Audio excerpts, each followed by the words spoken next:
Hello बेटा, welcome to physics classes.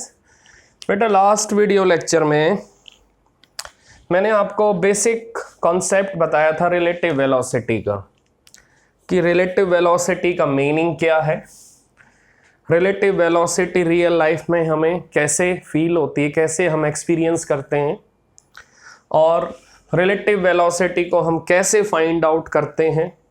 तो ये हमने लास्ट वीडियो लेक्चर में डिस्कस किया था। तो बेटा लास्ट वीडियो लेक्चर में हमने डिस्कस किया था कि रिलेटिव वेलोसिटी का meaning means velocity of one object with respect to another object.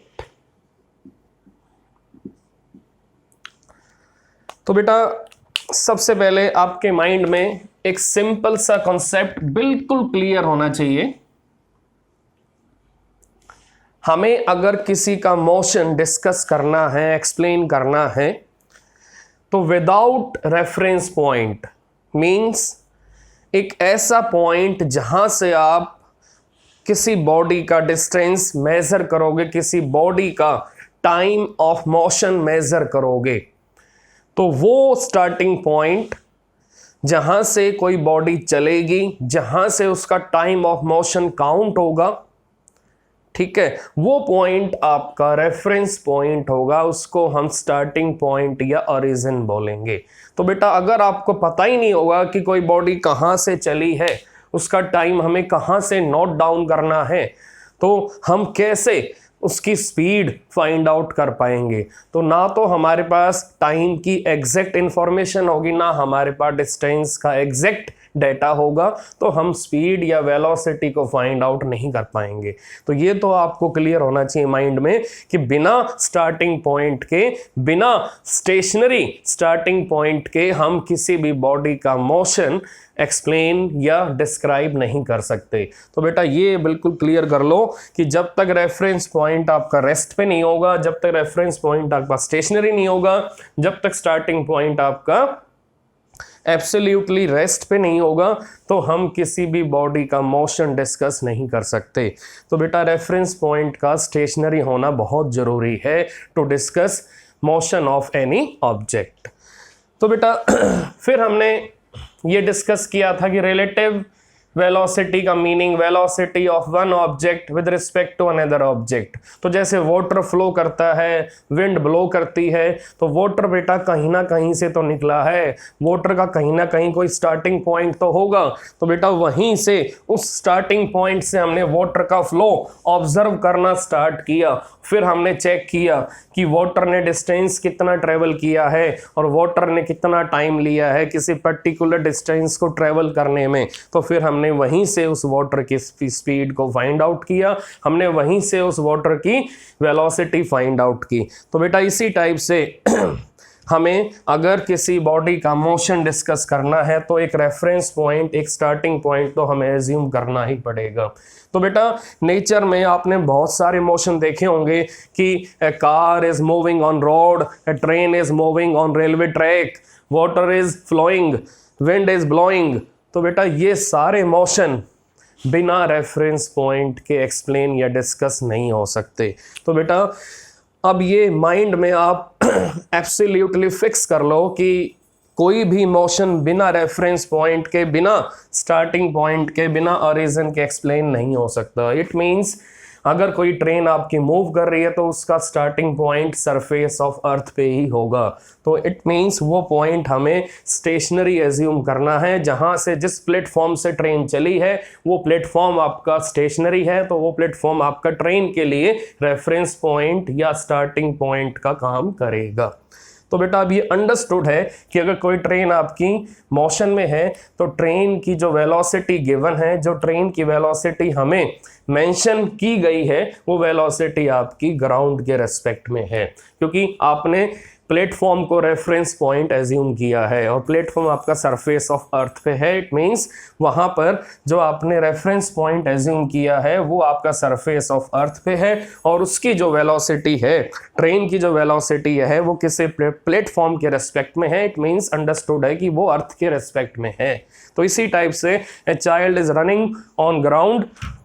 तो बेटा अगर एक चाइल्ड आपका ग्राउंड पे रन कर रहा है, अगर एक चाइल्ड आपका ग्राउंड पर रन कर रहा है तो जो चाइल्ड है उसने अपना मोशन कहीं से तो स्टार्ट किया होगा, उसने अपना मोशन कहीं ना कहीं से तो स्टार्ट किया होगा। तो बेटा वो जो उसका स्टार्टिंग पॉइंट होगा वो उसका रेफरेंस पॉइंट होगा और वो स्टार्टिंग पॉइंट आपका कहाँ आपने एज्यूम किया, ऑन सरफेस ऑफ अर्थ। तो बेटा अब हम ये बिल्कुल अंडरस्टैंड करेंगे कि अगर हमें कभी भी किसी टाइप का मोशन ऐसे दिया होगा कि a child is running on ground with 10 metre per second, तो अंडरस्टूड है 10 मीटर पर सेकेंड उसकी वेलोसिटी, उसकी स्पीड अर्थ के रेस्पेक्ट में है। तो बेटा ये बिल्कुल आप फिक्स कर लो, a car is moving with 20 metre per second, it means ये उसकी स्पीड अर्थ के रेस्पेक्ट में है क्योंकि आपने कार का starting point surface of earth पे ही लिया है। तो इट मीन्स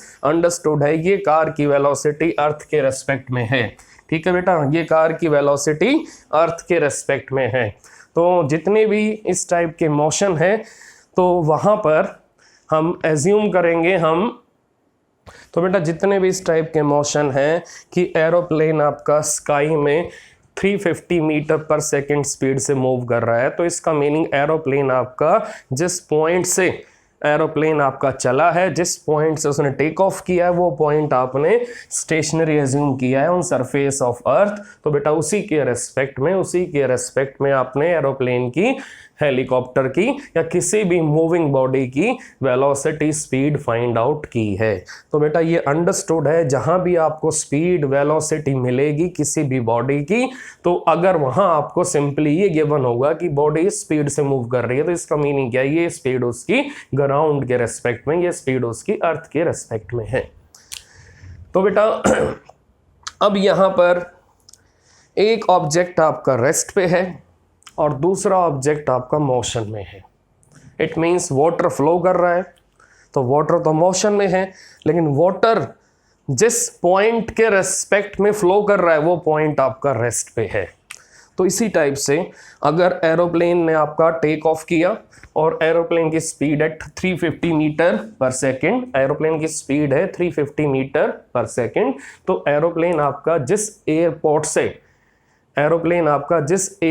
से चला है, जिस एयरपोर्ट से उसने टेक ऑफ किया है वो एयरपोर्ट आपका अर्थ के ऊपर है। तो वहाँ पर हमने रेफरेंस पॉइंट सेट कर दिया है। तो अब वहाँ पर हमारे पास ओरिजिन होगा और 350 मीटर पर सेकेंड एरोप्लेन की स्पीड अब हम अर्थ के रेस्पेक्ट में लेंगे क्योंकि आपने एयरपोर्ट को रेफरेंस पॉइंट एज्यूम किया है और एयरपोर्ट आपका अर्थ के ऊपर है।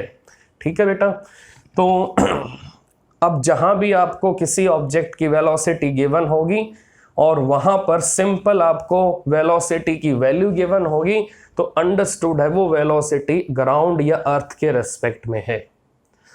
तो अब बेटा रिलेटिव वेलोसिटी में क्या होता है, रिलेटिव वेलोसिटी में क्या होता है कि एक मूवेबल बॉडी की वेलोसिटी दूसरी मूवेबल बॉडी की वेलोसिटी से कंपेयर होती है। इसका meaning comparison of velocity of one object with another object. It means comparison of velocity of one object with velocity of another object. So that kind of relation between two velocities of two different moving object is known as relative velocity.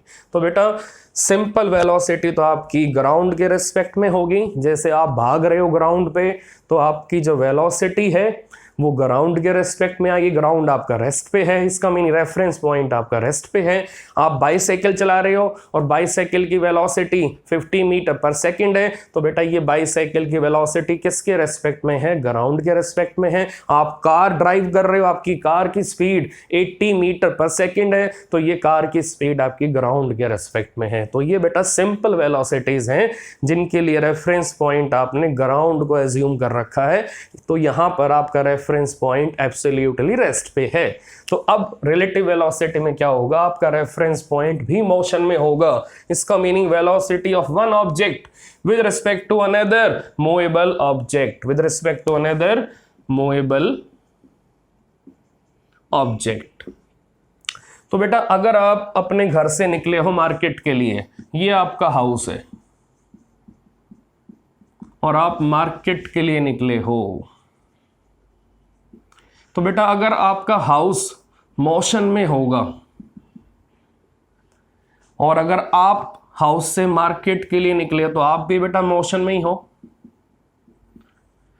तो आपका house भी motion में और आप भी motion में हो। तो अगर आपको अपनी स्पीड फाइंड आउट करनी है कि आप किस स्पीड से हाउस टू मार्केट गए हो, तो क्या आप अपनी स्पीड अपने हाउस के रेस्पेक्ट में निकाल पाओगे? आपका हाउस मोशन में है, तो अगर आपका हाउस मोशन में है तो क्या कभी आप exact distance between house and market find out कर पाओगे? क्या बेटा कभी आप exact distance from house to market find out कर पाओगे? क्योंकि यहां पर आपका हाउस भी मोशन में है। तो बेटा इस केस में आप कभी भी अपना मोशन प्रॉपर वे से एनालाइज नहीं कर पाओगे। तो जब तक आपका हाउस रेस्ट पे नहीं आएगा तो आपको अपने मोशन का एग्जैक्ट डेटा नहीं मिलेगा, आपको अपने मोशन का एग्जैक्ट डिस्टेंस, एग्जैक्ट टाइम नहीं मिलेगा। तो बेटा उस केस में हमें आपके हाउस को रेस्ट पे लाना पड़ेगा, हमें आपके हाउस को रेस्ट पे लाना पड़ेगा। तो बेटा आप यहाँ चेक करो, यहाँ आपकी बॉडी भी मोशन में और आपका हाउस भी मोशन में है। इसका मीनिंग आप यहाँ पर क्या निकालना चाह रहे हो? Velocity of your body with respect to your house, और हाउस आपका मोशन में है। तो इट मीन्स यहाँ पर दोनों ऑब्जेक्ट आपके मोशन में है। तो यहाँ पर आप कंपेयर कर रहे हो अपनी वेलोसिटी को किसके साथ? अपने हाउस की वेलोसिटी के साथ, अपने हाउस की वेलोसिटी के साथ। तो बेटा अब यहाँ पर अगर आप कंपैरिजन करोगे तो जब तक आपका हाउस मोशन में रहेगा आप अपनी वेलोसिटी कभी भी फाइंड आउट नहीं कर पाओगे। तो बेटा हमें आपके हाउस को रेस्ट पे लाना पड़ेगा। तो अब बेटा हम टेक्निक फाइंड आउट करेंगे कैसे आपका हाउस रेस्ट पे आएगा, कैसे हम आपके हाउस को रेस्ट पे एज्यूम करेंगे। अभी चेक करते हैं बेटा टेक्निक क्या है हमारे पास, तो अभी चेक करते हैं। तो बेटा अब क्लियर हो गया है कि आपको अपनी बॉडी की वेलोसिटी अपने हाउस की वेलोसिटी के साथ कंपेयर करनी है। That comparison is known as velocity of your body with respect to your house, with respect to your house. तो बेटा अब चेक करते हैं कैसे ये पॉसिबल होगा। अभी चेक करते हैं कैसे ये पॉसिबल होगा, ये कैसे पॉसिबल होगा। तो बेटा जैसे आप के मल्टीपल रिलेटिव्स हैं, तो किसी रिलेटिव के रेस्पेक्ट में आप अच्छे हो और किसी रिलेटिव के रेस्पेक्ट में आप बुरे हो। इसका मीनिंग अगर आप अपना फीडबैक अलग अलग रिलेटिव से लोगे तो कभी तो आपको फुल मार्क्स मिलेंगे, कभी आपको काफ़ी कम मार्क्स मिलेंगे। तो बेटा इसी टाइप से वेलोसिटीज़ में भी होता है। वेलोसिटी अगर आप किसी रेफरेंस पॉइंट के रेस्पेक्ट में चेक करोगे तो आपको आंसर अलग मिलेगा, और अगर आप रेफरेंस पॉइंट चेंज करोगे तो आपको आंसर अलग मिलेगा। तो बेटा इसी टाइप से अगर आप ट्रेन में बैठे हो तो अगर आपके आसपास के पैसेंजर आपके पास बैठे हैं तो उनके रेस्पेक्ट में आप रेस्ट पे हो, लेकिन जो आपके आउटसाइड ट्रीज हैं उनके रेस्पेक्ट में आप मोशन में हो। तो बेटा आपकी वेलोसिटीज़ की वैल्यू भी अलग अलग आ रही है अगर आपने रेफरेंस पॉइंट अलग अलग चूज़ किया है। तो बेटा उसी टाइप से जैसे आपके पेरेंट्स आपको बोलते हैं कि आपके जो एकेडमिक मार्क्स हैं वो इस बच्चे से कम नहीं आने चाहिए, तो इसका मीनिंग आपके पेरेंट्स आपको एक रेफरेंस पॉइंट बताते हैं कि आपके मार्क्स इस बच्चे से कंपेयर होंगे, तो या तो इस बच्चे से ज़्यादा मार्क्स आने चाहिए, अगर कम आएंगे तो आपको पनिशमेंट मिलेगी। तो बेटा उसी टाइप से हमें यहाँ पर अगर आपकी एकेडमिक परफॉर्मेंस को ऑब्जर्व करना है तो हमें एक रेफरेंस पॉइंट सेट करना पड़ेगा कि आपके मार्क्स 80% से ज़्यादा आने चाहिए, आपके मार्क्स आपके मार्क्स 90% से ज़्यादा आने चाहिए। तो बेटा ये 80% 90% क्या चीज़ है, ये एक रेफरेंस पॉइंट है कि आपके जो मार्क्स होंगे वो उस रेफरेंस पॉइंट से कंपेयर होंगे। तो बेटा उसी टाइप से रिलेटिव वेलोसिटी में होता है कि अगर हमें एक बॉडी की वेलोसिटी फाइंड आउट करनी है तो हमें उसके लिए एक रेफरेंस पॉइंट, उसके लिए हमें एक स्टेशनरी ऑब्जेक्ट, उसके लिए हमें एक स्टेशनरी पॉइंट एज्यूम करना पड़ेगा। तो अगर हमारे पास दूसरा ऑब्जेक्ट भी मोशन में है तो हमें उसको कैसे ना कैसे करके रेस्ट पे लाना पड़ेगा। तो बेटा चेक करते हैं कैसे वो रेस्ट पे आएगा, कैसे दूसरा ऑब्जेक्ट आपका रेस्ट पे आएगा। तो अब मेरे पास बेटा दो ऑब्जेक्ट हैं, ऑब्जेक्ट ए और ऑब्जेक्ट बी। तो बेटा ऑब्जेक्ट ए आपका वी ए स्पीड से मूव कर रहा है ईस्ट में, और ऑब्जेक्ट बी भी आपका वी बी स्पीड से मूव कर रहा है ईस्ट में। तो मुझे बेटा V A B find out करना है। तो बेटा वी ए बी का मीनिंग क्या है, it is symbolic representation of relative velocity, that is velocity of A with respect to B. तो बेटा अब यहां पर चेक करो, हम किसका मोशन किसके रेस्पेक्ट में चेक कर रहे हैं, हम ए का मोशन बी के रेस्पेक्ट में चेक कर रहे हैं। तो हम ए का मोशन बी के रेस्पेक्ट में चेक कर रहे हैं, हम ए का मोशन बी के रेस्पेक्ट में चेक कर रहे हैं। तो ये आप नोट कर सकते हो, एक कॉन्सेप्ट बना सकते हो कि हम ए का मोशन बी के रेस्पेक्ट में चेक कर रहे हैं। तो अब ये बताओ कि यहां पर रेफरेंस पॉइंट क्या बनेगा। बेटा यहां पर रेफरेंस पॉइंट, यहां पर रेफरेंस बॉडी, यहां पर स्टार्टिंग पॉइंट, यहां पर स्टार्टिंग पॉइंट, यहां पर ओरिजिन क्या बनेगा जिसके रेस्पेक्ट में आप ए का मोशन टेस्ट कर रहे हो, that is object B, that is object B. तो जो आपका बी ऑब्जेक्ट है वो आपका रेफरेंस पॉइंट का काम करेगा, वो आपका स्टार्टिंग पॉइंट का काम करेगा।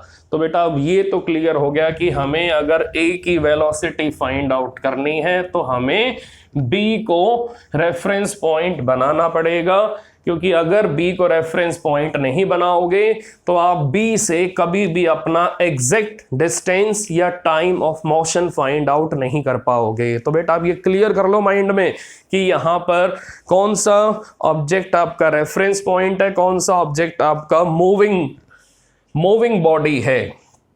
तो अब चेक करो यहां पर मूविंग बॉडी कौन है, ऑब्जेक्ट ए, और यहां पर कौन सा ऑब्जेक्ट आपका रेफरेंस पॉइंट है, that is object B.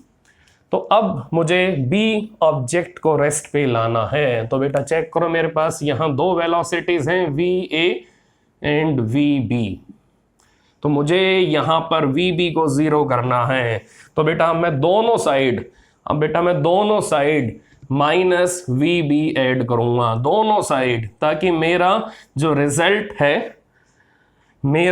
Result है वो चेंज ना हो। तो बेटा अगर मैं यहां भी माइनस वी बी एड कर रहा हूं, यहां भी माइनस वी बी एड कर रहा हूं, इसका मीनिंग क्या, मैं लेफ्ट हैंड साइड में और राइट हैंड साइड में same value, same factor add कर रहा हूं। इसका मीनिंग मैंने सिमेट्री दोनों जगह बना के रखी है। इसका मीनिंग अगर मेरे पास 6 है, अगर मेरे पास ये 6 नंबर है और 6 आपका 6 के इक्वल है, तो अगर मैं यहां 2 ऐड करूंगा, तो अगर मैं यहां भी 2 ऐड करूंगा तो बेटा दोनों साइड्स अभी भी आपकी इक्वल ही आएंगी, दोनों साइड्स आपकी अभी भी इक्वल ही आएंगी। तो बेटा चेक करो कि मैंने यहां पर ऐड किया माइनस वी बी, मैंने यहां पर ऐड किया माइनस वी बी। तो चेक करो अब यहां पर वेलोसिटी बोलो नेट क्या बनेगी, 0। तो बेटा यहां बोलो, यहां वेलोसिटी नेट क्या बनेगी, V A minus V B, V A minus V B. तो बेटा अब ये 0 क्या शो कर रहा है कि जो ऑब्जेक्ट बी है,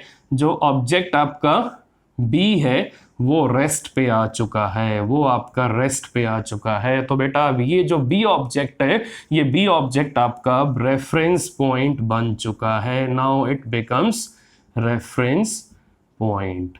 तो बेटा आप बताओ इस रेफरेंस पॉइंट के रेस्पेक्ट में आपको क्या आंसर मिला? That is V A minus V B. Now V A B is equal to V A minus V B. V A B is equal to V A minus V B.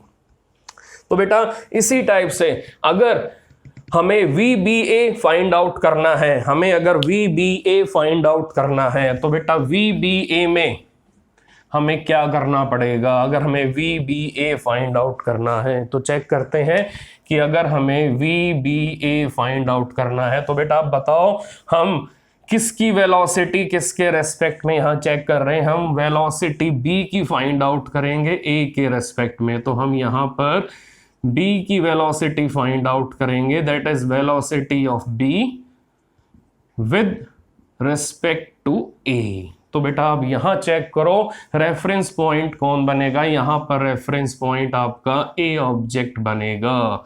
यहां पर reference point आपका बनेगा object a। तो बेटा अब check करते हैं, मेरे पास दो टाइप की वेलोसिटी है, va और vb। अब मुझे किसको रेस्ट पे लाना है? मुझे ऑब्जेक्ट ए को रेस्ट पे लाना है।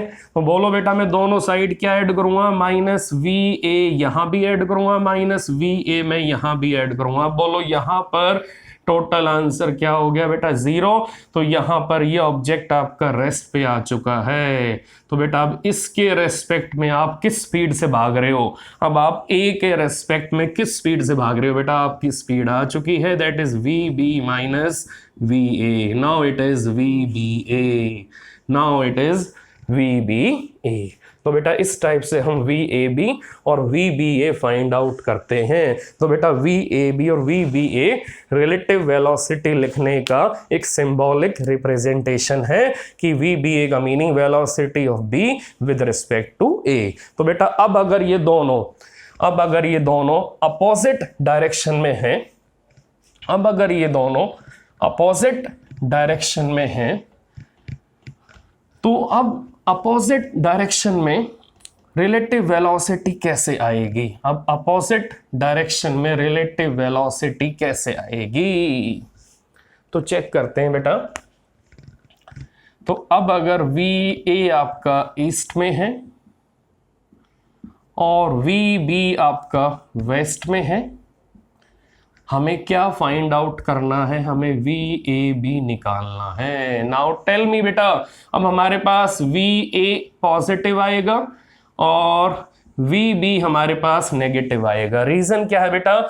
यहां डायरेक्शन वेस्ट है, यहां डायरेक्शन ईस्ट है। अब चेक करके बताओ, यहां पर प्लस आई कैप आता है और यहां पर माइनस आई कैप आता है। आपको मालूम है कि ईस्ट में हम क्या लगाते हैं? प्लस आई कैप, और वेस्ट में हम कौन सा यूनिट वेक्टर यूज करते हैं? माइनस आई कैप। तो बेटा मुझे इसके अकॉर्डिंग किसको रेस्ट पे लाना है? मुझे बी को रेस्ट पे लाना है। मुझे वेलोसिटी ए बॉडी की निकालनी है बी के रेस्पेक्ट में। तो मुझे ऑब्जेक्ट ए की वेलोसिटी निकालनी है बी के रेस्पेक्ट में। तो मुझे बी को रेस्ट पे लाना है। अब चेक करो, यहां मैं क्या ऐड करूंगा? Plus V B. तो मैं सेम वैल्यू यहां भी ऐड करूंगा, प्लस वी बी। अब चेक करो यहां आपका आंसर क्या बनेगा? 0। Now it is starting point, now it is starting point और reference point और reference point। अब इसके रेस्पेक्ट में आपको यहाँ आंसर क्या मिल रहा है? V A plus V B. Now tell me what is the value of VAB? It is VA plus VB. Similarly we can find out VBA। तो बेटा इसी टाइप से VBA आ जाएगा VB plus VA। तो बेटा इसी टाइप से हम VBA भी फाइंड आउट करेंगे, that is VB plus VA। तो बेटा अब आपको ये क्लियर हो गया कि अगर टू डिफरेंट ऑब्जेक्ट आपके एक ही डायरेक्शन में मूव करेंगे, उनकी वेलोसिटी अगर अलग अलग होगी तो उनकी वेलोसिटी को हम उनकी वेलोसिटी को हम सब्ट्रैक्ट करके रिलेटिव वेलोसिटी फाइंड आउट कर लेंगे। तो अगर दो ऑब्जेक्ट आपके अपोजिट डायरेक्शन में होंगे तो हम उनकी वेलोसिटीज को ऐड करके रिलेटिव वेलोसिटी फाइंड आउट कर लेंगे। तो बेटा अपोजिट डायरेक्शन में एडिशन होगा और सेम डायरेक्शन में बेटा सब्ट्रैक्शन होगा, सेम डायरेक्शन में सब्ट्रैक्शन होगा। तो बेटा मैंने लास्ट वीडियो लेक्चर में आपको रेफरेंस फ्रेम बनाकर भी ये सेम आंसर बताए थे आपको। मैंने लास्ट वीडियो लेक्चर में रेफरेंस फ्रेम बनाकर भी ये सेम आंसर आपको बताए थे। रेफरेंस फ्रेम मैंने कैसे लिया था कि मेरे पास एक पोल है और ये पोल आपका अर्थ पे है। तो बेटा अब इस पोल से आप यहां खड़े हो और इस पोल से आपका डिस्टेंस ये R1 है और आपका फ्रेंड यहां खड़ा है और आपके फ्रेंड का distance from pole of earth ये R2 है। तो बेटा एक ये पोल मैंने एज्यूम कर लिया एट पॉइंट O। तो बेटा ये आपका डिस्प्लेसमेंट, ये आपके फ्रेंड का डिस्प्लेसमेंट और बेटा आप दोनों के बीच में ये डिस्प्लेसमेंट है दैट इज R। तो बेटा आप चेक करो, ट्रायंगल आपके सामने है, ये आप हो, ये आपका फ्रेंड है और फ्रेंड आपका B ऑब्जेक्ट है और आप A ऑब्जेक्ट हो और दोनों आप सेम डायरेक्शन में मूव कर रहे हो। Both are moving in same direction. अब बताओ बेटा ट्रायंगल आपके सामने है, इसमें वेक्टर्स आपको गिवन हैं, तो आपको ये मालूम है ये दोनों वेक्टर आपके सेम ऑर्डर में हैं, तो इन दोनों का एडिशन किसके इक्वल आएगा? इन दोनों का एडिशन R1 के इक्वल आएगा। Now dividing by time on both sides. अब चेक करो डिस्प्लेसमेंट अपॉन टाइम किसका फॉर्मूला है बेटा? डिस्प्लेसमेंट अपॉन टाइम किसका फॉर्मूला है? It is formula of velocity. It is formula of velocity. Now tell me R2 किसका displacement है? B object का। तो मैं यहां क्या लिखूंगा? It is VB। Tell me बेटा ये जो वेलोसिटी है B ऑब्जेक्ट की ये किसके रेस्पेक्ट में है? ये ग्राउंड के रेस्पेक्ट में है। चेक कर लो B ऑब्जेक्ट का डिस्प्लेसमेंट आपका स्टार्ट कहां से हुआ है? From point taken on earth. So it is velocity of B object with respect to ground, with respect to ground और earth, with respect to ground. E का मीनिंग अर्थ है बेटा, आप यहां G भी लगा सकते हो, E भी लगा सकते हो, both are same. It is VBG, velocity of B with respect to earth, velocity of B with respect to ground. Now tell me it is equal to R2 upon T. Now tell me what is the meaning of R1 upon T. Now it is velocity of A object with respect to ground. Check कर लो बेटा R1 आपका start कहां से हुआ है? From point taken on surface of earth. तो बेटा यहां पर VAE और VAG सेम बात है। नाउ R अपॉन T बेटा इसका मीनिंग क्या है? वेलोसिटी ऑफ चेक करो वेलोसिटी ऑफ A किसके रेस्पेक्ट में? B के रेस्पेक्ट में। चेक कर लो, अब हमने A का डिस्प्लेसमेंट B से कितना लिया है बेटा? R लिया है। हमने A का डिस्प्लेसमेंट B से कितना लिया है बेटा? R लिया है। तो अब चेक करो it is velocity of A, किसके रेस्पेक्ट में? B के रेस्पेक्ट में। तो बेटा ये सारी वैल्यूज यहां पुट कर दो इक्वेशन नंबर 1 में। बोलो क्या आंसर आएगा? बोलो बेटा क्या आंसर आएगा? VBG plus VAB। Now it is equal to VAG। Now tell me VAB is equal to VAG minus VBG। जी। तो बेटा अब ये अंडरस्टूड है कि अगर दो ऑब्जेक्ट आपके सेम डायरेक्शन में चलेंगे तो उनकी रिलेटिव वेलोसिटी VAB क्या आएगी, velocity of A minus velocity of B। तो बेटा अगर आप यहाँ G नहीं भी लगाओगे तो बेटा ये अंडरस्टूड है, ये वेलोसिटी ग्राउंड के रेस्पेक्ट में है, तो ये वेलोसिटी भी आपकी ग्राउंड के रेस्पेक्ट में है। मैंने आपको बोला हुआ है कि जो सिंपल वेलोसिटीज होती हैं, वो सारी की सारी आपकी ग्राउंड के रेस्पेक्ट में ही होती हैं, वो सारी की सारी आपकी ग्राउंड के रेस्पेक्ट में ही होती हैं। तो बेटा आप चेक करो ध्यान से, अब कॉन्सेप्ट आपको क्लियर हुआ। अब आपको कॉन्सेप्ट क्लियर हुआ नहीं हुआ, अब चेक करो कि अगर आपकी डायरेक्शन अगर ईस्ट में है और आपके फ्रेंड की डायरेक्शन अगर वेस्ट में हो जाती है, तो बेटा अगर डायरेक्शन वेस्ट में हो जाएगी तो बेटा ये VBG आपका नेगेटिव हो जाएगा, और एक नेगेटिव साइन पहले से भी है। तो बोलो बेटा अगर डायरेक्शन अपोजिट होगी तो बेटा उस केस में क्या आएगा, फॉर अपोजिट डायरेक्शन, तो बेटा उस केस में VAB का आंसर क्या आएगा बेटा, it is VAG plus VBG। Reason क्या है बेटा, ये वैल्यू नेगेटिव हो जाएगी, अगर ये वैल्यू नेगेटिव होगी तो फिर माइनस माइनस बिकम्स प्लस। तो बेटा अपोजिट डायरेक्शन के लिए हमारे पास यहां पर नेगेटिव साइन आ जाएगा, तो नेगेटिव साइन कैसे आएगा, यहां नेगेटिव लग जाएगा और माइनस माइनस बिकम्स पॉजिटिव। तो आंसर क्या आएगा, VAG प्लस VBG। तो बेटा ये क्लियर होना चाहिए आपको कि डायरेक्शन अगर चेंज होगी तो डायरेक्शन चेंज होने से आंसर में माइनस की जगह प्लस साइन आ जाएगा। तो बेटा अगर दो डिफरेंट ऑब्जेक्ट एक ही एक्सिस पे, एक ही लाइन पे या तो पैरेलल होंगे या एंटी पैरेलल होंगे, तो बेटा उस केस में उनकी जो रिलेटिव वेलोसिटी आएगी उसको बोलेंगे हम relative velocity in one dimension.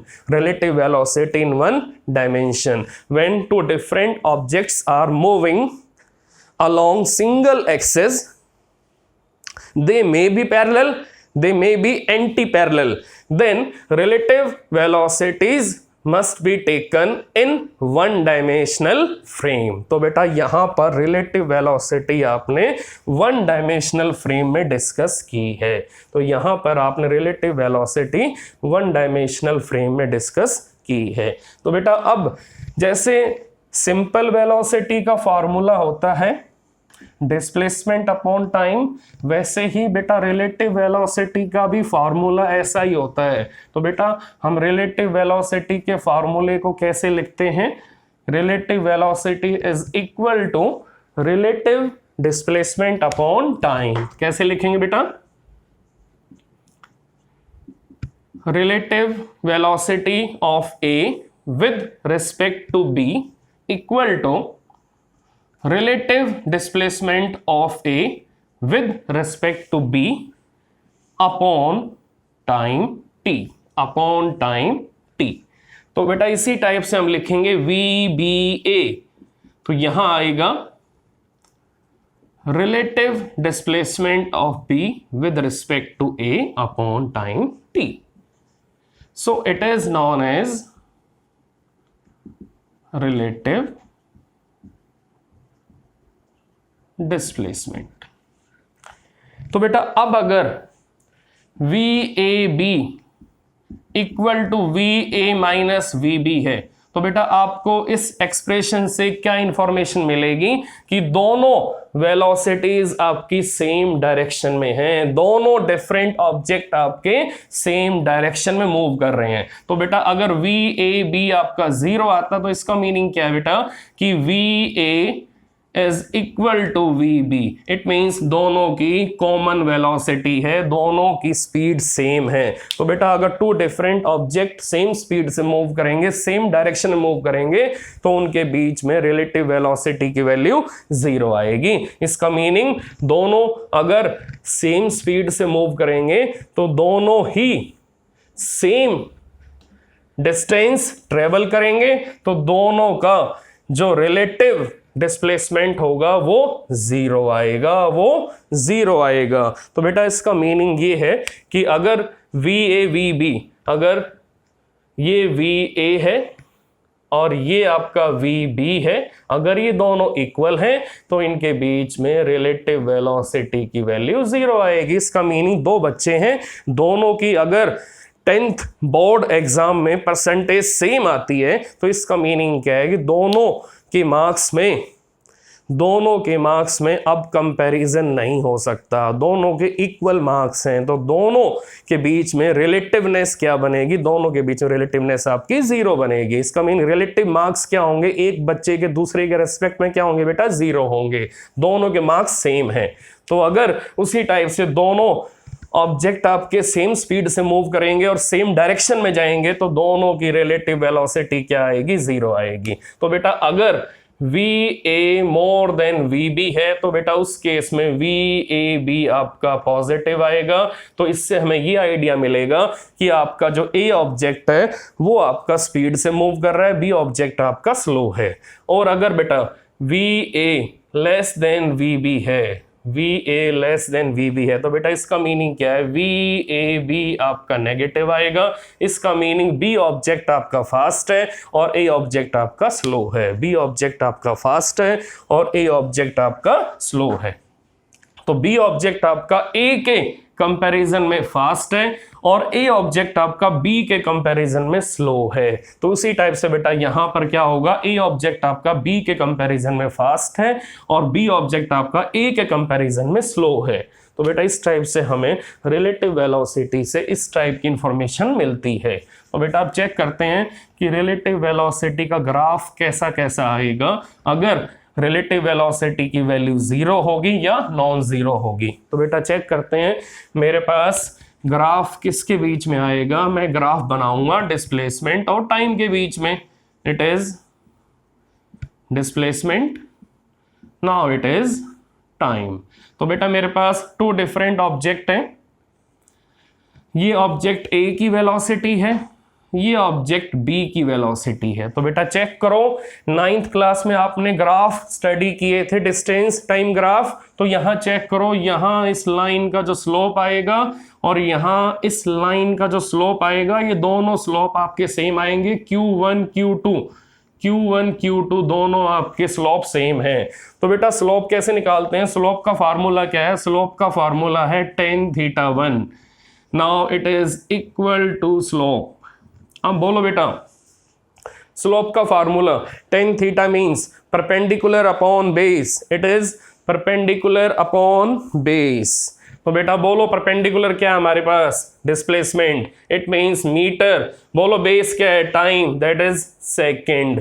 It means slope आपका वेलोसिटी के इक्वल है। अब टेल मी बेटा लाइन A का angle with x axis, line B का एंगल विद x एक्सिस, बेटा ये दोनों एंगल अगर सेम है तो दोनों का स्लोप सेम है और अगर दोनों का स्लोप सेम है तो दोनों की वेलोसिटी भी सेम है। Now VA equal to VB, now relative velocity is equal to 0।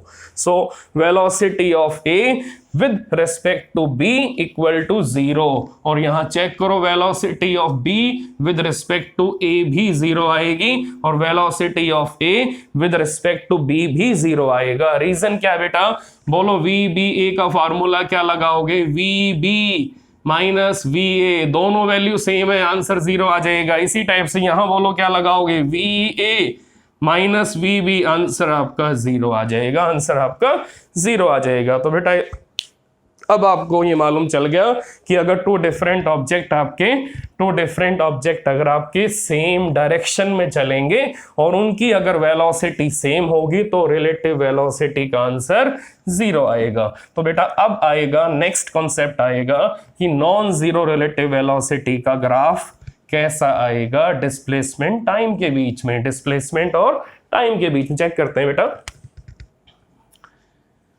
यहां डिस्प्लेसमेंट है और यहां टाइम है। तो बेटा आप चेक करते हैं, ये ऑब्जेक्ट B है, ये ऑब्जेक्ट आपका A है। अब चेक करके बेटा ध्यान से बताना कौन सी लाइन ने एंगल ज्यादा बनाया है एक्स एक्सिस के साथ? कौन सी लाइन का एंगल बेटा ज्यादा है एक्स एक्सिस के साथ? चेक कर सकते हो आप, किसका स्लोप ज्यादा आ रहा है? tan theta 2 more than tan theta 1। अब बेटा tan थीटा 1 किसके इक्वल आता है, किसकी यूनिट कैरी करता है? tan theta metre upon second, it is unit of velocity. तो बोलो बेटा यहां क्या लिखूं? Velocity of B more than velocity of A. Now tell me बेटा यहां पर वी बी ए का फार्मूला क्या लगाऊं? V B minus V A. बोलो बेटा आंसर कैसा आएगा? आंसर आपका पॉजिटिव आएगा, आंसर आपका पॉजिटिव आएगा। अगर मैं लगाऊंगा वी ए बी, अगर मैं लगाऊंगा वी ए बी, तो V A minus V B, तो आंसर मेरा नेगेटिव आएगा। और नेगेटिव ये शो कर रहा है कि V B is more than VB is more than VA, VB more than VA. So this is graph of non-zero relative velocity. तो बेटा ये नॉन जीरो रिलेटिव वेलोसिटी का ग्राफ है। और बेटा ये वाला ग्राफ किसका है? It is for zero relative velocity, zero relative velocity. तो बेटा लास्ट वीडियो लेक्चर में मैंने आपको एक न्यूमेरिकल भी बताया था। न्यूमेरिकल क्या था कि लास्ट वीडियो लेक्चर में मैंने एक न्यूमेरिकल आपको बताया था कि अगर मेरे पास 2 डिफरेंट ऑब्जेक्ट हैं और दोनों का स्टार्टिंग पॉइंट अलग अलग है बट दोनों का स्टार्टिंग टाइम सेम है, तो अब चेक करो, मेरे पास ऑब्जेक्ट ए है, मेरे पास ऑब्जेक्ट बी है। बी की स्पीड है 20 मीटर पर सेकेंड और ए की स्पीड है 40 मीटर पर सेकेंड। दोनों के बीच में कितना गैप है बेटा? 20 मीटर का गैप है। तो बेटा ए बी से पीछे है और बी ए से आगे है। तो बेटा यहां चेक करो, इनिशियल मोमेंट में बी आपका आगे है, ए पीछे है। दोनों का स्टार्टिंग टाइम सेम है, दोनों t इक्वल टू 0 सेकेंड पे अपना मोशन स्टार्ट करेंगे।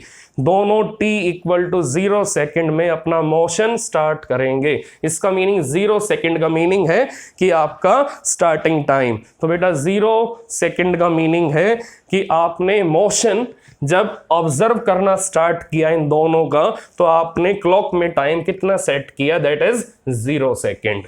तो बेटा वैसे क्लॉक में 0 सेकेंड टाइम होता नहीं है, लेकिन जो स्टार्टिंग टाइम होगा, मान लो 8 AM पे दोनों ने मोशन स्टार्ट किया, तो हमने 8 AM को रेफरेंस टाइम एज्यूम कर लिया और उसको बोल दिया दैट इज 0 सेकेंड। तो बेटा अब चेक करते हैं कि अब इसकी स्पीड 40, इसकी स्पीड 20 है। तो टेल मी VAB, दोनों बेटा सेम डायरेक्शन में है, दैट इज VAB का मीनिंग, बोलो VAB का meaning 40 minus 20. Now it is 20 meter per second along east. Check कर सकते हो आप बेटा, ये भी ईस्ट में जा रहा है, ये भी ईस्ट में जा रहा है। तो दोनों वेलोसिटी 1 डायमेंशनल फ्रेम में है, दोनों एक ही एक्सिस पे हैं, तो इनके डायमेंशंस बेटा सिंगल डायमेंशंस होंगे। ये दोनों ऑब्जेक्ट आपके 1 डायमेंशनल फ्रेम में मूव कर रहे हैं, इनके पास सिंगल एक्सिस है, इनके पास डबल एक्सिस नहीं है। तो ये सिंगल या तो अलोंग एक्स एक्सिस होंगे या अलोंग वाई या अलोंग जेड होंगे।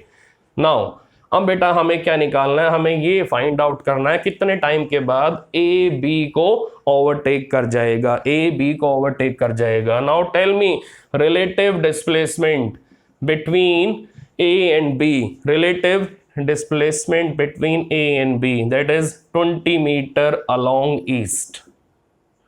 Now tell me formula of relative velocity, that is relative displacement upon time. Now tell me value of time, it is 20 upon 20, it is 20 upon 20, it is 1 second. तो बेटा 1 second के बाद, तो बेटा 1 second के बाद ये ए ऑब्जेक्ट आपका 1 सेकेंड के बाद ये ए ऑब्जेक्ट आपका बी ऑब्जेक्ट को ओवरटेक कर जाएगा। ये ए ऑब्जेक्ट आपका बी ऑब्जेक्ट को ओवरटेक कर जाएगा। तो बेटा इस टाइप से हम रिलेटिव वेलोसिटी वाला कॉन्सेप्ट यूज करके बहुत कम टाइम में मैकेनिक्स के अंदर प्रॉब्लम्स को सॉल्व कर सकते हैं। हमारा टाइम भी बचेगा और क्वेश्चन भी आपका एक्यूरेट आंसर देगा और क्वेश्चन में आपकी मिस्टेक भी नहीं होगी। तो बेटा अगर हम इस क्वेश्चन को नॉर्मल तरीके से करेंगे तो हमारा टाइम ज़्यादा लगेगा, और अगर हम रिलेटिव वेलोसिटी वाला कॉन्सेप्ट लगाएंगे तो हमारा टाइम कम लगेगा। आप चेक कर सकते हो कि ए को बी के रेस्पेक्ट में कितना गैप खत्म करना है, कितना गैप कवर अप करना है, that is 20 metre, that is 20 metre. तो आपको मालूम है बी आपका ए से कितना आगे है,